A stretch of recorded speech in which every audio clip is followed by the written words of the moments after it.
Salve galera, tudo bem? Estamos de volta e agora para o módulo que vai trazer a questão dos dados abertos e dos determinantes sociais relacionados ao contexto da avaliação. É muito importante quando a gente fala de avaliação em saúde, tentar entender o que faz, a gente tem que entender quem é que acessa o nosso serviço.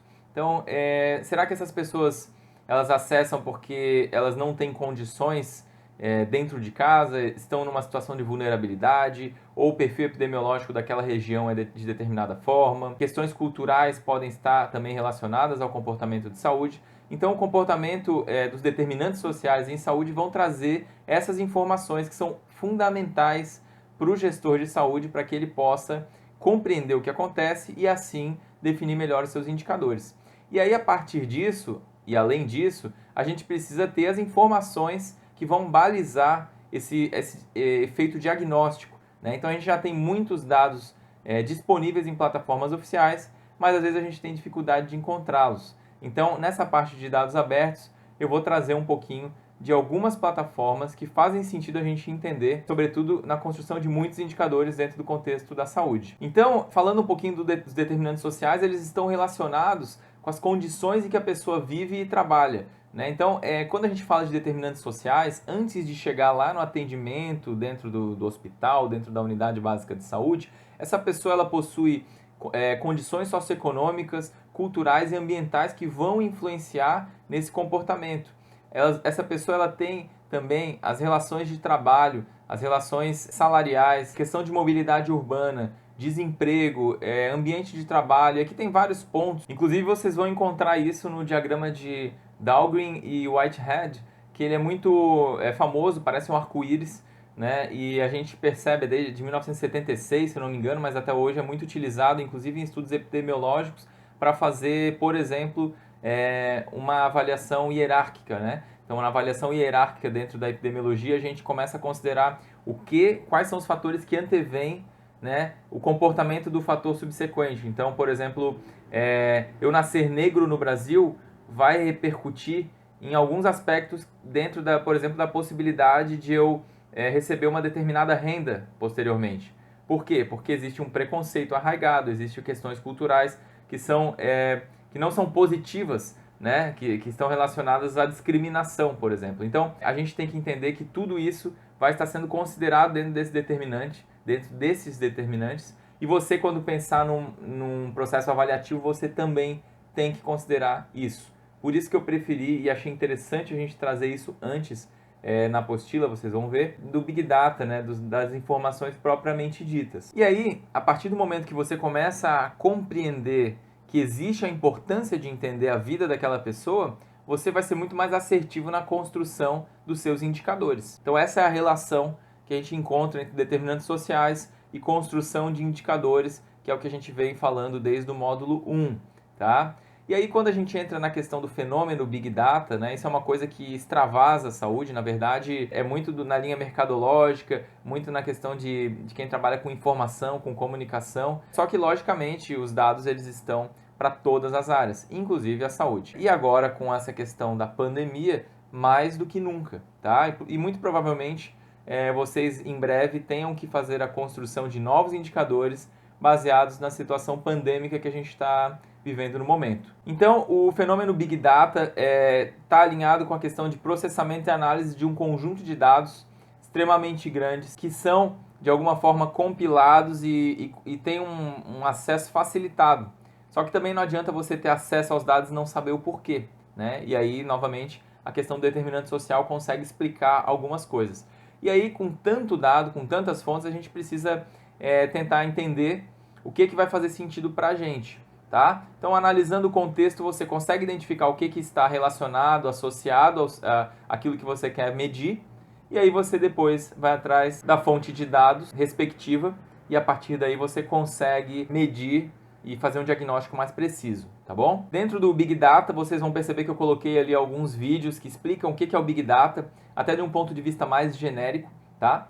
E aí tem muitos estudos, tem muitos artigos que alguns são científicos, outros não, falando de tendências do Big Data dentro da saúde, e isso vocês também vão encontrar dentro da apostila. Vocês também vão perceber que eu coloquei algumas atividades nessa apostila desse módulo que logicamente vão ter que ser feitas de uma maneira um pouco diferente, né? Aqueles que estão indo ainda no setor, verificar se faz sentido ou não, mas se o setor requisitar a construção de novos indicadores, são exercícios que ajudariam bastante. Então, um deles é debater de que forma que essa questão do Big Data e dos determinantes sociais vão estar relacionadas ao contexto da avaliação no setor, né?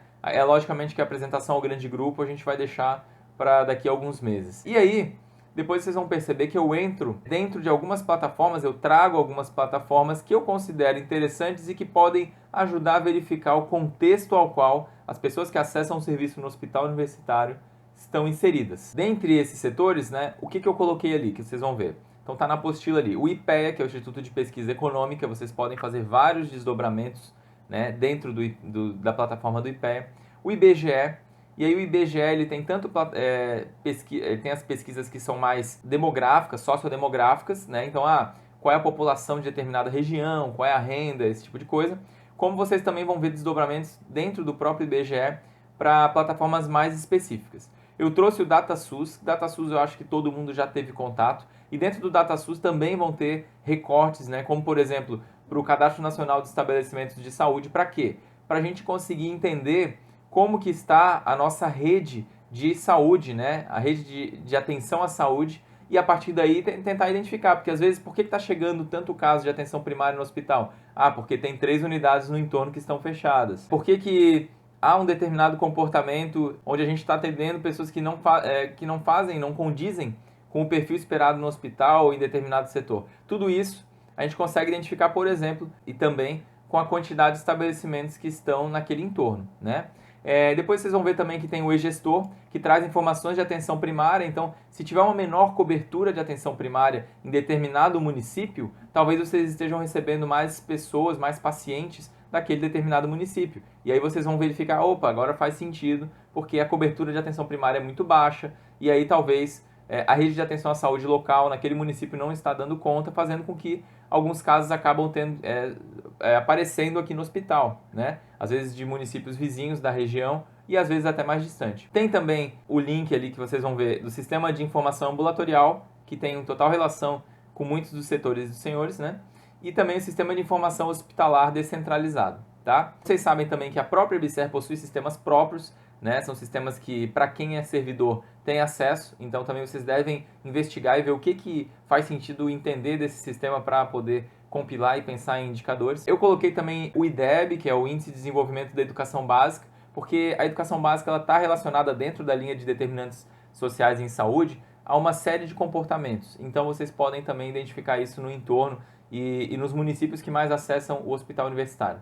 E o Bolsa Família na mesma linha. Subsequentemente, vocês vão ver que nesse e-book eu vou trazer uma foto, né, de cada uma dessas plataformas com o link. Dentro de cada plataforma você consegue, elas são muito intuitivas e você consegue a forma de acessar porque ela é autoexplicativa. Então em cada ícone vai ter embaixo o que você quer verificar. Por exemplo, no IPEA Data você vai poder ali, estou olhando agora aqui para a foto, você vai ter ali 3 áreas, né? Uma relacionada ao campo macroeconômico, uma regional e uma social, e a partir dali você vai desdobrando para outros indicadores. Você vai correr essa apostila e vai perceber que todos aqueles indicadores e plataformas que eu mencionei estão uma seguida da outra, e aí no final eu trago alguns pontos explicando, né, o quando que essas informações vão ser úteis. E o que eu coloco lá? Quando o meu setor está relacionado de alguma forma com as pessoas que são atendidas no hospital, né? Então você consegue entender de que forma que essas pessoas se comportam dentro do entorno, dentro da região, por meio de tudo isso que eu acabei de mencionar. Quando os indicadores convencionais não estão conseguindo direcionar bem as ações, mesmo que o seu acompanhamento seja periódico. Por quê? Porque às vezes a gente tem a construção de indicadores que lá no início, quando foram constituídos, eles não estavam levando em consideração esse contexto. Então talvez esses indicadores que não estão medindo bem precisem ser revistos. Tá? Outro ponto, né? Quando os indicadores utilizados eles são importados de outra realidade, então tem muito estudo de muita região, mas é importante que vocês considerem fortemente o contexto ao qual vocês estão inseridos, contexto ao qual o hospital universitário está inserido, porque esse contexto ele é único, ele é exclusivo. Você pode fazer algumas comparações, mas sempre vai ter algum tipo de viés e ele deve ser considerado, por exemplo, numa explanação de dados ou num planejamento estratégico. tá certo? Um outro ponto que esses dados podem ajudar, quando a gente não tem tempo para organizar muitos indicadores, alguns indicadores dessas plataformas eles já vêm prontos e eles já podem ajudar e eles são fidedignos. Então a gente também não precisa reinventar a roda se já tiverem indicadores que estão prontos, disponíveis. Às vezes eles são compilados de toda a rede de atenção à saúde, às vezes eles estão sendo alimentados a partir da inserção nos próprios sistemas do hospital, e aí é legal vocês entenderem que indicadores poderiam ajudar vocês que já estão prontos e que já podem ajudar, que já podem de alguma forma facilitar esse contexto do dia a dia hospitalar, né, da gestão hospitalar. E por fim, é muito importante a gente ter essa perspectiva dos dados abertos e dos determinantes sociais quando a gente deseja que os indicadores eles estejam pautados em evidências científicas em órgãos oficiais. Então, se for verificar algum tipo de plataforma, é fundamental que vocês pensem em plataformas oficiais e de dados fidedignos.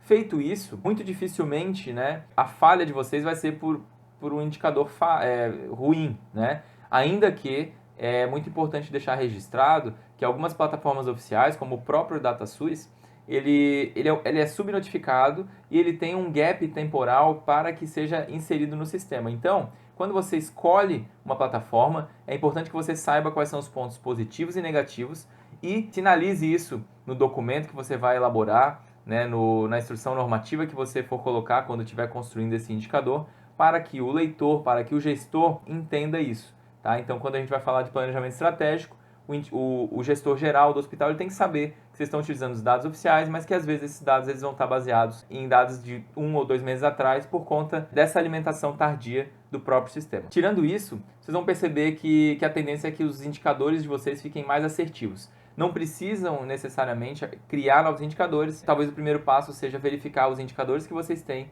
e se eles podem ser um pouco mais assertivos, se faz sentido modificar. E depois vocês vão para o segundo passo, que é ver se faz sentido criar indicadores novos ou não, né? Acredito eu que com essa pandemia seja necessária a inclusão de novos indicadores. E aí é muito importante vocês utilizarem esse conhecimento, essas plataformas e esse entendimento de contexto na construção desses novos indicadores. A gente conclui esse módulo aqui, espero que ajude vocês. E no próximo módulo a gente vai falar da tomada de decisão e de alguns aspectos da liderança dentro da questão da avaliação organizacional. Até lá!